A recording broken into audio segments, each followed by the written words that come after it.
2024 IPL సీజన్లో Rohit Sharma record create చేశాడు. Mumbai Indians తరపున అత్యధిక సిక్సర్లు కొట్టిన ఆటగాడిగా రికార్డు క్రియేట్ చేశాడు. పంజాబ్ కింగ్స్తో జరిగిన మ్యాచ్లో 3 సిక్సర్లు బాదిన రోహిత్ శర్మ కీరన్ పోలార్డ్ రికార్డును బ్రేక్ చేశాడు. ముంబై ఇండియన్స్ తరపున పోలార్డ్ 223 సిక్సర్లు బాదగా రోహిత్ శర్మ ఈ రికార్డును బ్రేక్ చేశాడు. ముంబై ఇండియన్స్ తరపున హార్దిక్ పాండ్యా 104 సిక్సర్లతో 3వ స్థానంలో ఉండగా ఇషాన్ కిషన్ 103 సిక్సర్లతో 4వ స్థానంలో ఉన్నాడు. ఇక సూర్యకుమార్ యాదవ్ 95 సిక్సర్లతో 5వ స్థానంలో కొనసాగుతున్నాడు.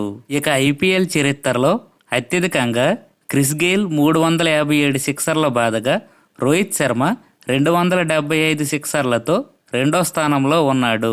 రోహిత్ శర్మ బ్యాటింగ్ గురించి మీ అభిప్రాయాన్ని కామెంట్ సెక్షన్లో మెన్షన్ చేయండి. అలాగే ఇటువంటి మరిన్ని ఇన్ఫర్మేటివ్ స్పోర్ట్స్ అప్డేట్స్ కోసం మా ఛానల్ ఇప్పుడే సబ్స్క్రైబ్ చేసి సపోర్ట్ చేయండి. Thank you for watching. Have a nice day.